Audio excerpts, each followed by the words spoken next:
natin simulan ang ating araw ng puno ng kaalaman, ay sisimulan muna natin ito sa panalangin. Bali 5 ang ating pangunaan ang ating panalangin. Maaari bang tumayo ang lahat at ating batiin ang presensya ng ating Panginoon? In the name of the Father, the Son, and of the Holy Spirit. Thank you, God, for this new day. In my school, I work and pray. Please be with me all day long. Every story, faith, and song. We all will have to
Ngayon naman, kung natatandaan nyo talaga ito, ay maaari ba kayo tumayo lahat? Ngayon naman, ay ipapakita nito gamit ang tubod. Maliwanag po ba? Okay. Sino gusto ipakita ito? Ito nga, means maaari mo magpapakita sa kanila kung paano ang half turn at quarter turn sa pamamagitan ng tubod. Ito ay gagawin mo sa clockwise rotation. Diba ba? Okay. Ito po ang half turn. Okay. Yan ang kapag quarter turn naman po. Okay. Tapos yung half turn sa pamamagitan ng clockwise rotation. Okay? Sabi ko, 1, 2, 3, go, half turn. Okay, magaling. Ngayon naman ay sa counterclockwise rotation. Bumalik kayo sa atin. Sa counterclockwise rotation naman, half turn. Okay, magaling. Matatandaan nyo. Ngayon naman ay quarter clockwise rotation, counterclockwise rotation naman tayo. Sa pamamagitan ng quarter turn. Okay? Ngayon magaling. Ngayon naman ay sa counterclockwise rotation naman. Okay, magaling. Kung ang natatandaan nyo ang half turn at quarter turn sa maaari kung magbigyan nyo sa sarili nyo ng Manny Pacquiao Club. Ang Manny Pacquiao Club ay 1, 2, 3, pak, pak, pak. Liwan mo ba? 1, 2, 3, 1, 2, 3, pak, pak, pak. Okay, maaari na po po ang lahat. Ngayon naman ay nandito tinatawag sa teacher Vanessa upang ibigay sa inyo ng masayang aktibidad. Sino gusto magsagawa ng masayang aktibidad sa inyo? Okay.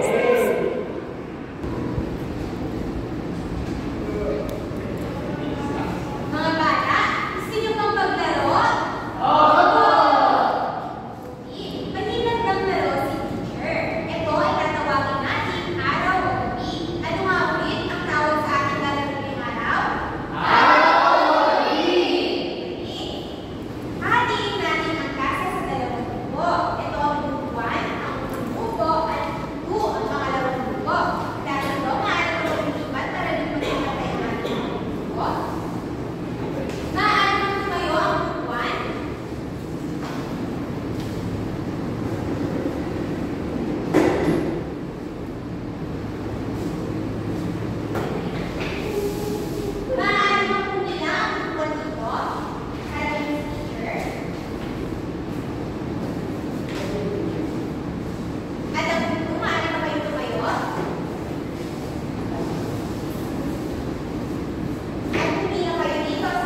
ilang minuto? 60 po. 60, magaling. Kung paano naman kaya sa ang kalahating oras? 30 po. 30, maraming salamat. Ngayon ay gusto kong alamin nyo kung saan nakatutok ang malaking kamay. Anim po. Ang maliit na kamay pala. Sa 4 po. Magaling. Ngayon naman, gusto kong sabihin nyo kung saan nakatutok ang malaki at mabayat na kamay. Sa 6 po. 6. Maaari nyo bang sabihin ito, Valerie? Tumali ko sa harap. At ituro ang number 6. Ngayon naman, itulungan natin si Valerie upang mag-skip count. 5, 10, 15, 20, 25, 30. Okay, maraming salamat, Valerie. Ngayon, ano sabihin nyo ang simbolo ng 6 as a minute mark? 30. 30, magaling. Kung saan may nakatutok ang 4, ay ang malaking kamay, ang maliit na kamay. 4. Pakibasa nga ako, kung ano po ang nasa bag. 4:30. Galing. Si teacher po ay nagsasabi tuwing alas 4, 4:30. May mga sabi ko ba sa inyo kung ano ang ginagawa nyo ng 4:30? Maaari mo nasamakay. Okay, Althea? Naglalaro po. Naglalaro. Si Althea ay naglalaro tuwing 4:30. Sino ba makapagbahagi ng kanyang kwento? Tungkol sa ginagawa nila sa ng 4:30. Ikaw nga, Vince. Kumakain ng merienda. Si Vince daw ay kumakain ng merienda tuwing 4:30. Ngayon naman, gusto kong sabihin nyo kung saan nakatutok ang malaking kamay. Sa 6. Kung saan ito ay 30 na minuto. Ngayon naman, gusto kong sabihin nyo kung saan nakatutok ang maliit na kamay. May nakatutok po ba? Nakatutok po ba? Sa 5? Wala, di ba? Saan po nanggaling ang maliit na kamay? Sa 5. Ito ay indikasyon kung saan sasabi ang oras. Ito ay 5. Ano naman po kaya ito?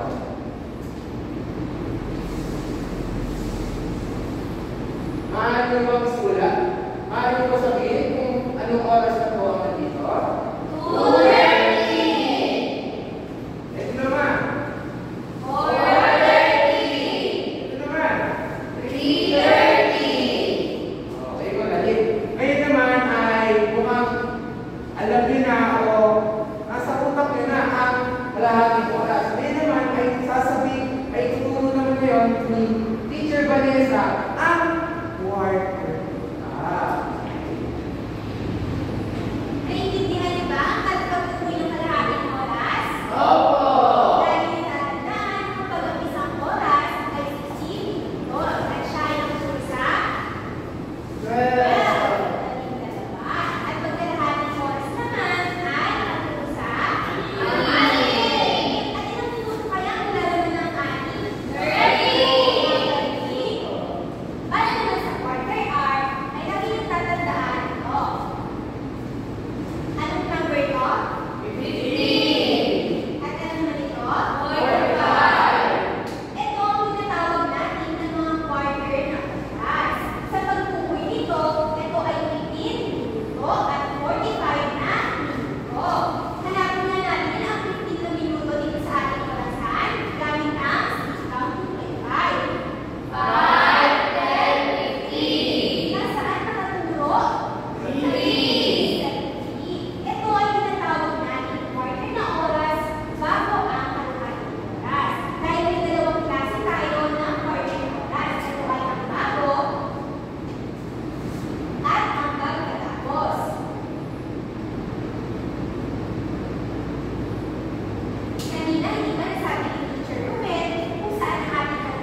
6:45. Tama ba si Valerie? Sino pa ang gusto sumubo? Christine, tukuyin mo nga ang oras dito.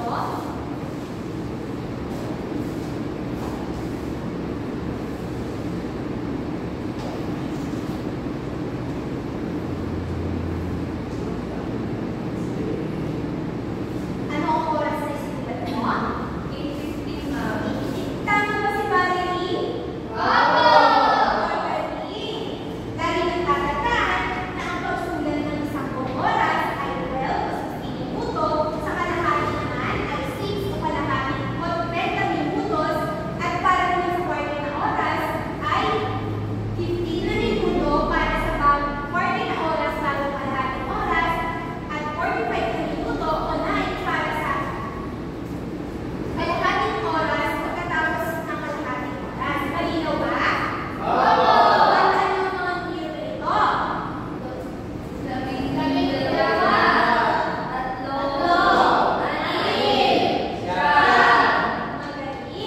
12 ulit para sa ulan o sa oras. 3 para sa ano tawag mo kay Terry? Magaling. 6 para sa kalahating oras. At 9 para sa quarter oras pagkatapos ng kalahating oras. 16? Quarter na oras mo pagkatapos ng kalahating oras. Magaling. Naintindihan niyo ba ang ating aralin ngayon? Para naman sa ating pagtalakay muli, ay tatawagin natin si Teacher Lee.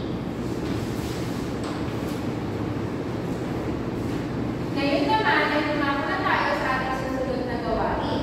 Ngayon, ako ay may handa dito, flashcard. At yan yung gagawin naman ay tukuyin at sabihin kung ano ang nasa flashcard.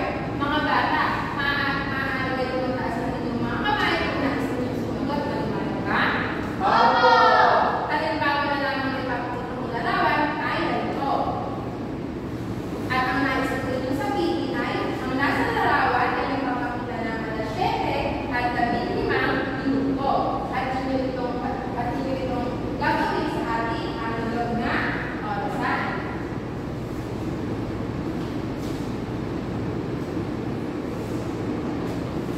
Naiintindihan ba mga bata?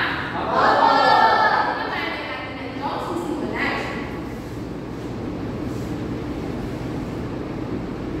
Ano ang nasa larawan? 8:35. Sige nga, Erwin.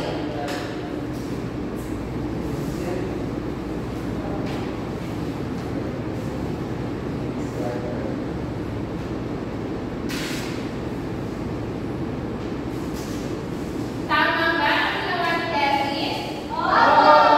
Bigyan niyo naman siya ng tatlong palakpak. Susunod. Sige nga, Valerie. Galing. Maaari mo ba yung gawin? Tama ba ang ginawa ni Valerie? Bigyan niyo naman ng palakpak si... Bigyan niyo naman ng tatlong palakpak si Valerie. Susunod. Sige nga, Steve.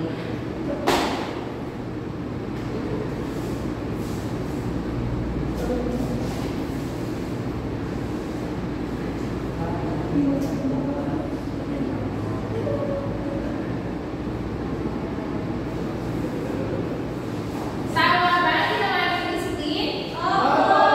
Bigyan niyo naman siya ng limang palakpak. At ang panghuli.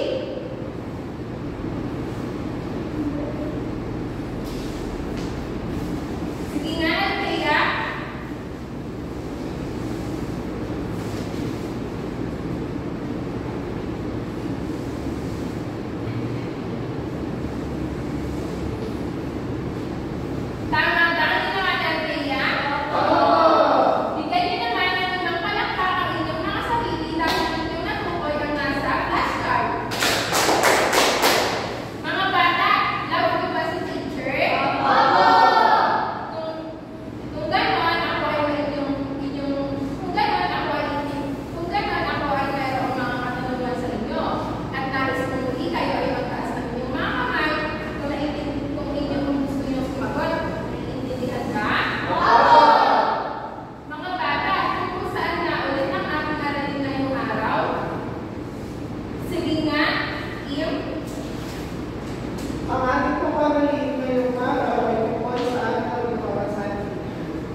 para po hindi tayo magawa natin ang mga dapat gawin sa tamang oras. Mahuhusay. Ngayon naman, sa inyong palagay, paano nyo ipapakita na marunong kang gumamit ng oras sa bahay o paaralan? Sige nga, Barbie. Ginagawa ko po agad ang aking nagkakalagay at hindi ako naglalaro na hindi ko lang ang aking gawain. Sino ba ang gusto mong bahagi? Sige nga, Christine. Tinutulungan ko si nanay sa gawaing bahay pagkatapos ng mag-aaral. Mahuhusay ay yung mga kasagutan ay tama. Para naman sa aking panghuling tatapuin ay, ano ang natutunan ninyo tungkol sa paggamit ng oras? Sige nga, Andrea. Natutunan ko po na malaman ang tamang oras gamit ang maliliit at malalaking kamay ng orasan. Mahuhusay mga bata. Talagang love na love ng mas teacher. Maaari bang kayo ang lahat at ating gagawin ang hanggang clap? 1, 2, 3, 1, 2, 3. Ang galing-galing. Kayo ma? 1, 2, 3, 1, 2, 3. Ang galing-galing. Maaari na kayo maupo. Ngayon naman ay tatawagin ko si Teacher Mel para sa susunod na gawain. Maraming salamat, Teacher Kimberly. Ngayon naman ay may inanda ako sa inyong laro. Sino gusto dito maglaro? Okay. Kayo ay mahati sa dalawang pakat. Pero bago kayo mahati ay mahati muna kayo. Pangkatuan at pangkatlo. Maliwanag mo ba? Oo! Gusto ko na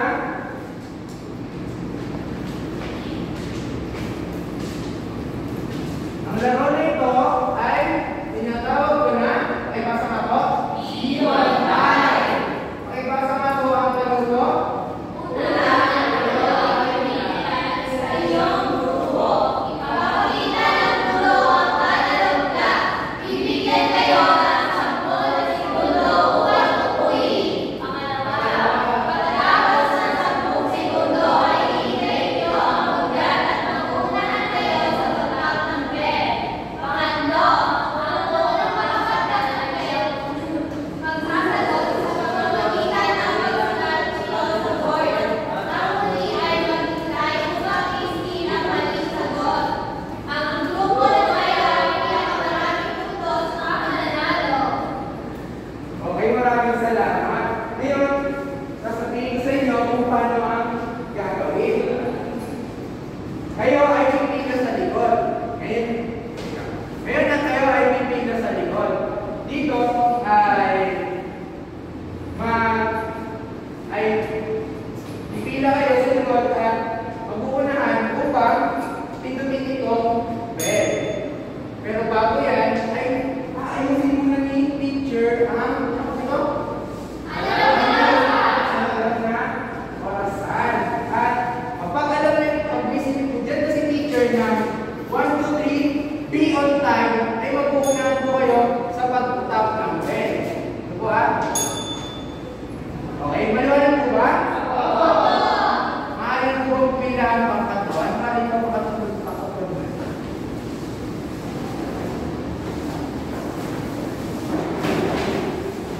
Pilahan sa pila. Papakto naman po.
ay may isang puntos.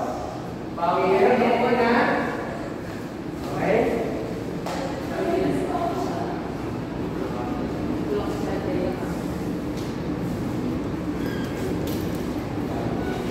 One, two, three, yun na. Okay, dahan-dahan lang po. Dahan-dahan lang. Sino na na? Group 1. Group 1. Group 2.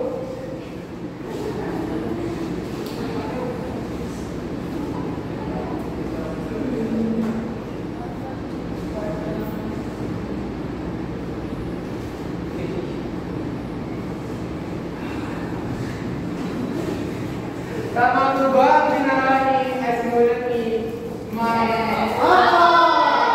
Ito ay 650. Sila ay 1. Isang puntos.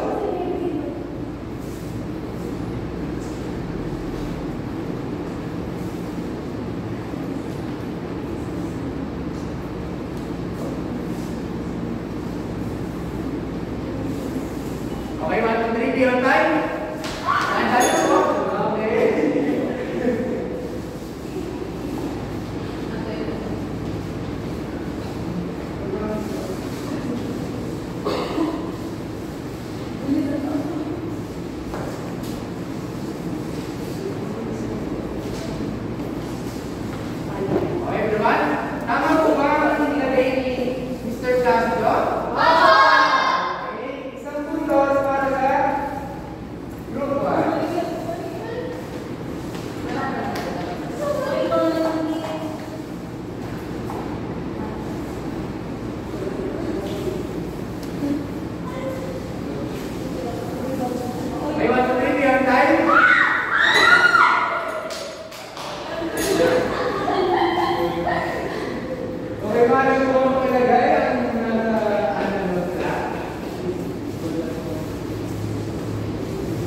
Tama po ba ang nilagay ko sa klasilo?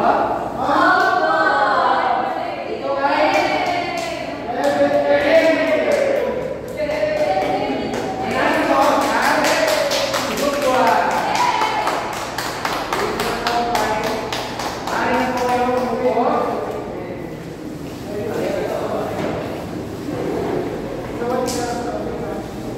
Maikling mo ang buwan.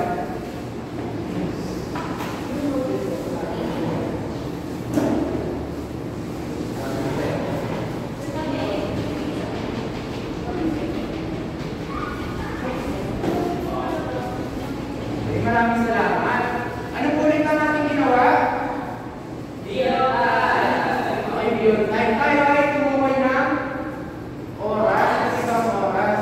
Ngayon naman ay upang mas malaman pa natin kung natutukoy ba ng bawat isa sa inyo ang pagsukat ng oras gamit ang analog clock ay naiinanda si Teachers Kimberly na isang ay huling gawain.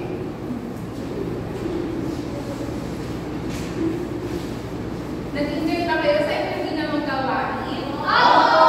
Ngayon naman ay dumako na tayo sa ating huling aktibidad. Mga bata, kayo ba ay familiar sa larong Pinoy Henyo? Opo! Ngayong araw ako ay may handa sa inyong aktibidad. Natatawagin natin Filipino Chinese. Aking muna babasagin ang pagluto.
11:45. Tama! Hindi na naman ni David. Isang puntos para sa group 1. Ngayon naman, lumako na tayo sa group 2. Sino ang magpumula? Focus lang po. Ang sana.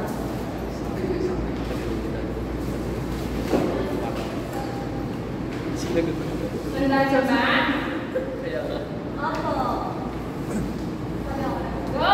1, 2, 3,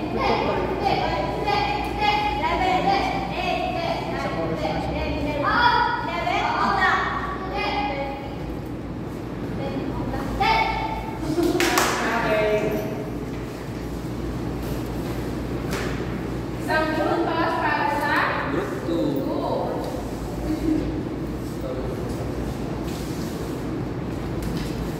Ang susunod naman ay sino? Si Christine at si Kevin.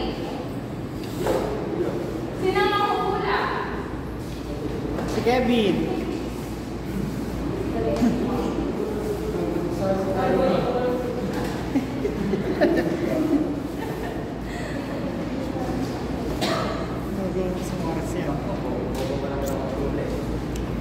Handa na ba?